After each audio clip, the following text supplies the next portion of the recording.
So in your first alert forecast, we're right on track. We told you this morning wouldn't be as cold because of these changes that you will continue to see and feel. So I mentioned there's a little bit more wind on the plateau for this morning. That will spread out better for the afternoon. That means our gusts will pick up to around 20 miles per hour. So again, occasionally a stronger wind of 20 miles per hour is what a gust means. And that'll be spreading out this afternoon. Notice slightly higher in our higher elevations like the mountains, the plateau, as that is still pumping out more winds for later tonight as the front gets closer. Then those gusts can step up to around 30 miles per hour in our higher elevations, outlining the valley where it's still more of that 15 to 20 mile per hour range going into the morning. Actually, there's a lull in the winds and the rain coverage for tomorrow morning. We're still dealing with a lot kind of working its way around the region with that center of low pressure nearby. So winds will increase again for your Friday afternoon to evening, and then again Saturday. I'll stress that there's some big changes here. For now, though, if you're just trying to get out the door, just trying to get your Thursday started, a jacket early for the kids at the bus stop, more of a seasonable chill at 47. But it's also more of a layer day.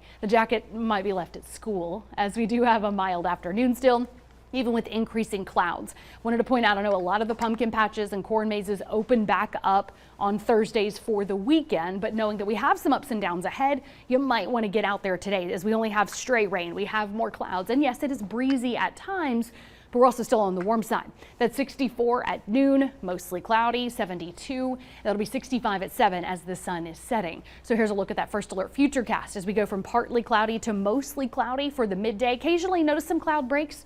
Right, it's not completely overcast by any means, but there is that stray shower possible around 3 o'clock coming off the plateau into the edge of the valley. This is drying out. That's because think of this as just kind of helping to prime the engines, got to boost the humidity. So what's still on the way can hold together better, which we all want and need because we have been lacking so much rain lately.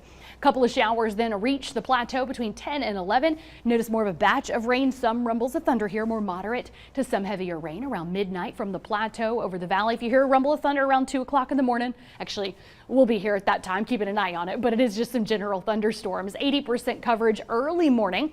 Notice still some more scattered rain as you're getting out the door early Friday morning.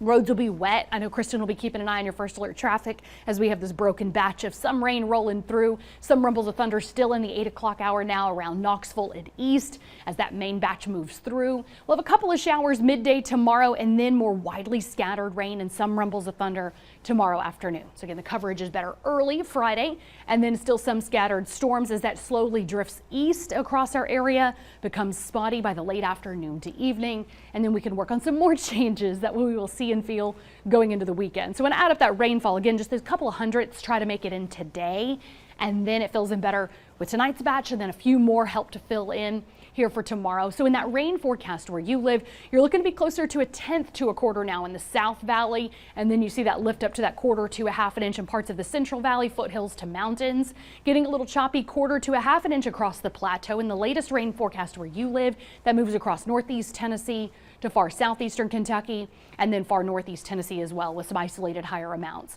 So for your planner tomorrow, just know that we'll be in the low 60s, not as warm, and then we'll be in the low 70s still on Saturday, and those gusts will still be around 30 miles per hour. But in your I'm All Vol forecast presented by Food City, we're on the road in Alabama, and it's going to be in the low 80s there. So we'll start out the weekend warm one way or the other. The second half of the weekend is cooler, and that's when the weather settles down, but at least we start next week all clear.